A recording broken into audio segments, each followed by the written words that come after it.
Hi everyone, this is Veronica. आज का topic है हमारा यूक्रेन की राजधानी पर कि उसका नाम आखिरकार हम कैसे प्रोनाउंस करें, उसका प्रोनंसिएशन क्या होगा और राइट स्पेलिंग क्या होंगे। क्योंकि आपने न्यूज़ में ये स्पेलिंग भी देखे होंगे, KIEV कीव या फिर KYIV कीव। तो इनमें से सही प्रोनंसिएशन क्या है और यूक्रेनियंस क्या चाहते हैं, इसका क्या सिग्निफिकेंस है, ये हम डिटेल में डिस्कस करेंगे। आपकी कोई भी क्वेरी हो आप मुझसे कनेक्ट कर सकते हैं सोशल मीडिया पे, because I feel together we can make a huge difference. चाहे फेसबुक, इंस्टाग्राम या टेलीग्राम पे PDF जो है वो आपको सिर्फ और सिर्फ मेरे टेलीग्राम चैनल पे ही मिलेगी। और आज के दिन ही, यानी ये वीडियो मैं रिकॉर्ड कर रही हूँ 28 Feb 2022। आज के दिन डबल वैलिडिटी, दो फ़ायदे हैं अगर आप ये कोड यूज़ करेंगे, वीरो33 डबल वैलिडिटी भी मिलेगी आपको हमारे सारे कोर्सेज़ पे और 33% ऑफ भी मिलेगा और ये आज के लिए ही वैलिड है। Now coming back to our discussion, तो देखिए यहाँ पे मैं प्रोनंसिएशन के दो तरीके लिखती हूँ। सो दिस इज़ कीएव, ठीक है, YEV मान लीजिए इसको आप, ये कीएव है। और दूसरा is KYIV, so this is Kyiv, Kyiv, okay, Kyiv या कीव, क्या सही प्रोनंसिएशन है। अब देखिए, एक मूवमेंट यूक्रेन में चली, यूक्रेन क्राइसिस तो आप देख ही रहे हैं किस तरह से रशिया ने according to Russia military operation यहाँ पे लॉन्च किया है यूक्रेन पे, एक वॉर लाइक सिचुएशन वहाँ पे बनी हुई है। इस दौरान और इससे पहले भी 2018 में भी ये मूवमेंट बहुत फेमस हुआ था यूक्रेनियन कैपिटल की प्रोनंसिएशन को लेकर कि उसको कैसे बोलना है। पहले उसको के ये स्पेलिंग यूज़ किए जाते थे कीएव, लेकिन अब इंस्टेड इसको कीएव बोलने के बजाय कहा जा रहा है इसको कीव प्रोनाउंस किया जाए। और रशिया ने जब से इस बार एक यूक्रेन पे अटैक किया है तब से ये मूवमेंट और भी ज़्यादा स्ट्रॉन्ग हो चुकी है। अब देखिए ऐसा क्यों है, प्रोनंसिएशन से इतना क्या फ़र्क पड़ रहा है। कीव जो है ये यूक्रेनियन लैंग्वेज से डिराइव्ड प्रोनंसिएशन है, जबकि कीव जो है वो रशियन लैंग्वेज से डिराइव्ड है। अब वैसे ही यूक्रेन और रशिया की बिल्कुल आपस में नहीं बन रही, तो यूक्रेन के जो लोग हैं वो बिल्कुल नहीं चाहते कि कुछ भी रशियन, जिस भी चीज़ की रसिफिकेशन हुई है वो उनके कंट्री में यूज़ किया जाए। इवन 2018 से ही ये चीज़, ये मूवमेंट शुरू हो गई थी।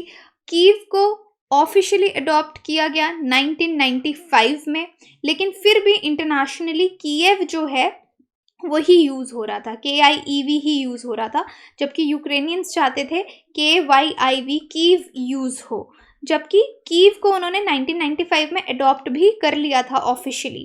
तो कैंपेन का नाम उन्होंने दिया Kyiv not Kyiv campaign, okay. अब ये जो कैंपेन थी ये Ukrainian ministry of foreign affairs ने 4 साल पहले लॉन्च की थी, जब रशिया ने क्रिमिया का एनेक्सेशन किया था। आइडिया था कि ये यूक्रेन को और यूक्रेन की कैपिटल को अपने सोवियत का जो पास्ट है, क्योंकि आपको पता होना चाहिए कि यूक्रेन एक समय पे USSR का हिस्सा था, सोवियत यूनियन का हिस्सा था, वो अपने पास्ट को, सोवियत पास्ट को अपने आप से अलग करना चाहते हैं, इसलिए उन्होंने इस प्रोनंसिएशन पे भी जोर दिया। इसलिए आप समझिए कि ये सिर्फ इंग्लिश लैंग्वेज का मामला नहीं है, सिर्फ प्रोनंसिएशन का मामला नहीं है, इसका एक पॉलिटिकल सिग्निफिकेंस है, कल्चरल सिग्निफिकेंस है और हिस्टोरिकल सिग्निफिकेंस है इस नई प्रोनंसिएशन का, जो यूक्रेनियन गवर्नमेंट चाहती है कि इसको कीव प्रोनाउंस किया जाए, ना कि कीव। अब यूक्रेनियन गवर्नमेंट यूक्रेनियन स्पेलिंग सिर्फ कैपिटल के लिए नहीं, बाकी सिटीज़ के लिए भी यूक्रेनियन स्पेलिंग्स जो है उसको प्रमोट कर रही है। जैसे ये जो सिटी थी खारकोव, तो इसको बोला जा रहा है खारकीव प्रोनाउंस किया जाए। ओडेसा की स्पेलिंग भी इन्होंने ओडेसा एक D और एक S काट दिया है, लवोव का भी लवीव कर दिया है। तो आप देख रहे हैं कि ये रशियन स्पेलिंग्स की जगह दे वांट यूक्रेनियन स्पेलिंग्स। अब देखिए रशिया इन्वेड्स यूक्रेन 25 आप देख ही रहे हैं कि किस तरह से ये क्राइसिस बढ़ता जा रहा है और चल रहा है। उस बीच हम इस पे बात भी कर रहे हैं, ये मूवमेंट भी चल रही है कि किसी भी तरीके की जो रसिफिकेशन है, रशिया का जो इम्पैक्ट है वो कम हो। अब short answer is simple. Ukrainians अपनी, सिंपल सी बात है, यूक्रेनियंस अपनी कैपिटल को कीव बोलते हैं। ये देखिए, ये प्रोनाउंसिएशन वाई कीव, और ट्रांसलिट्रेशन इसका यूक्रेनियन जो लेटर्स हैं उससे है। रशियन वर्जन कीव को वो अवॉइड करते हैं। एपोनिमस चिकन डिश, इसके बारे में आपको इसलिए बता रही हूँ कि एक चिकन डिश बहुत फेमस हुई थी वेस्ट में, वो भी रशियन साइरिलिक की वजह से। यानी जो रशियन वर्णमाला है, जिस तरह से हमारी इंग्लिश की होती है, हिंदी की होती है, इस तरह से रशिया की जो है ये लेटर्स हैं। तो जो ये वर्ड है, ये स्पेलिंग्स हैं, ये रशिया की इम्पैक्ट आपको इस पे नज़र आएगा। और इसी तरीके से एक चिकन डिश थी जो बहुत पॉपुलर हुई थी वेस्ट में, ये उसका नाम है 1970s में। इसलिए इंटरनेशनली यूक्रेन के 1995 में कीव अडॉप्ट करने के बाद भी ये स्पेलिंग्स इंटरनेशनली एयरपोर्ट्स पे काफ़ी देर चलते रहे। देखिए, किसी भी जगह का अगर नाम चेंज होगा उससे पहले आप देख सकते हैं, दिस इज़ अ डिश जिसकी मैं बात कर रही हूँ, चिकन डिश। किसी भी जगह का अगर आप नाम चेंज करते हैं तो वो सिर्फ उस देश के लिए तो चेंज हो ही रहा है, आप चाहते हैं कि ग्लोबली भी उसको रिकॉग्निशन मिले, ग्लोबल न्यूज़पेपर्स में भी वही स्पेलिंग आए, ग्लोबल एयरपोर्ट्स पे भी वही स्पेलिंग रहें। तो ये काफ़ी बड़ा सिस्टम हो जाता है, आपको हर जगह वो चीज़ चेंज करवानी है। तो आप तभी समझ रहे हैं कि इसको रसिफिकेशन कहा जा रहा है, जो पुराना इसका नाम था। उसके बाद यूक्रेन ने ही चाह के उनके जो भी पब्लिकेशंस हैं, गवर्नमेंट्स हैं, एयरपोर्ट्स हैं, जोग्राफिकल डिक्शनरीज हैं, वो यूक्रेनियन वेरिएंट को अडॉप्ट करें, और इनफैक्ट अब अडॉप्ट कर भी चुके हैं। आजकल हम हर जगह ये वाले स्पेलिंग्स ही देख रहे हैं जो यूक्रेन गवर्नमेंट चाहती है। तो आखिरकार कीव कब चेंज हुआ कीव में? यूक्रेन इंडिपेंडेंट होता है 1991 में, तब रेगुलेशंस यहाँ पे इंट्रोड्यूस किए जाते हैं। इनफैक्ट अल्फ़ाबेट्स को लेके भी यहाँ पे रेगुलेशंस आते हैं। जो रूल्स यहाँ पे अप्लाई होते हैं लेजिस्लेटिव या ऑफिशियल एक्ट्स या डॉक्यूमेंट्स में, जितने भी यूक्रेन के ऑफिशियल डॉक्यूमेंट्स हैं, तो क्लियर साइन है कि वो कौन से स्पेलिंग यूज़ करना चाहते हैं। तो 1991 से आप देख सकते हैं चेंज का जो ये मोमेंटम है वो वहाँ पे यूक्रेन में शुरू हो गया। तो गाइडेंस जो है, ऑफिशियल नेम उसका कीव वहाँ पे 1991 के बाद ही रख लिया। तो इस तरीके से आप देख सकते हैं कि पहले जो यूएसएसआर था, सोवियत यूनियन था, कितनी सारी कंट्रीज़ थी, बाद में इसके टुकड़े हो गए, डिसइंटीग्रेशन हो गया, ऑलमोस्ट 15 कंट्रीज़ यहाँ से आपकी इमर्ज हुई। और अगर आप यूक्रेनियंस को देखेंगे, जैसे मैं आपको बता रही हूँ, इसका सिर्फ लैंग्वेज से एसोसिएशन नहीं है, इसका कल्चरल, हिस्टोरिकल, पॉलिटिकल सिग्निफिकेंस है।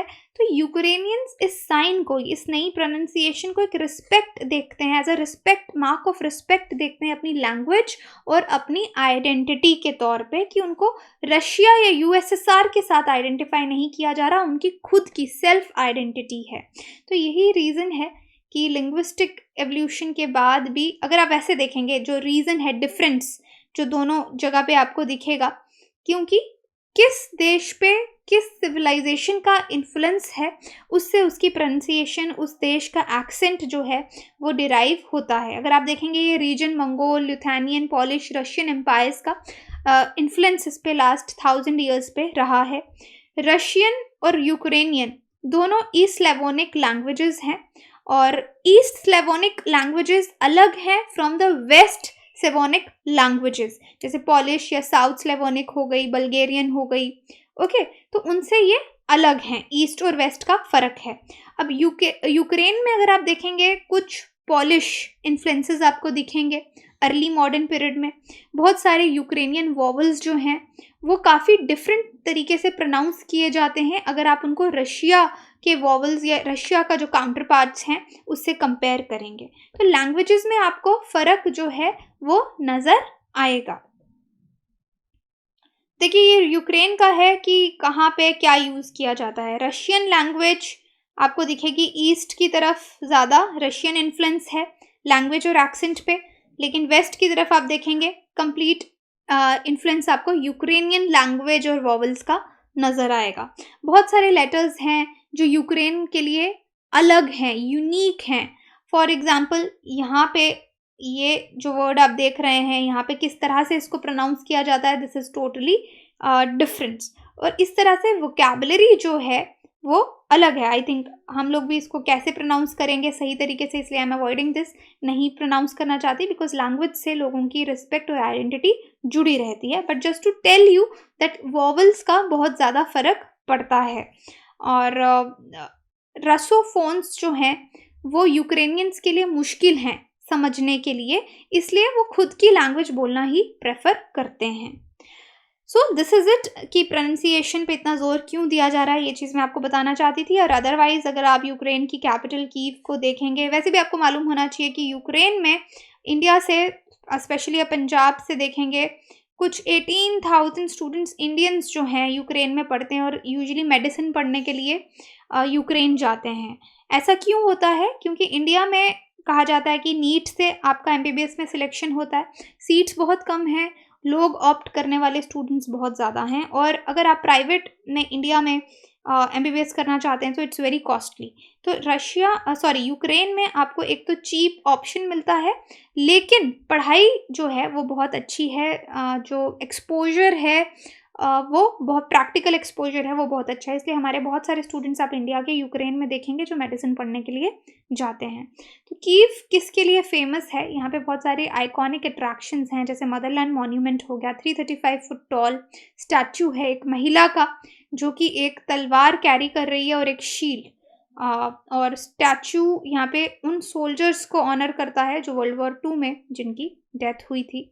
अभी देखिए, कोई भी वॉर जब किसी देश में होती है वो उस देश को 10 साल पीछे ले जाती है। देखिए कितना डेवलपमेंट किसी देश में हुआ होगा, वो इंफ्रास्ट्रक्चर पूरा ख़राब हो जाता है और आपको फिर से ज़ीरो से शुरू करना है। तो यही चीज़ अभी यूक्रेन में हो रही है। ये सिटी गोल्डन डोम्स के लिए जानी जाती है, कीव जो है अपने आर्किटेक्चर के लिए जाना जाता है, फेमस चर्चेज़ हैं यहाँ पे, काफ़ी ग्रीन सिटी है। अगर आप हाफ ऑफ कीव का लैंड देखेंगे, वो फॉरेस्ट से बना है, उसमें मतलब फॉरेस्ट आपको मिलेंगे, पार्क्स मिलेंगे, गार्डन्स मिलेंगे।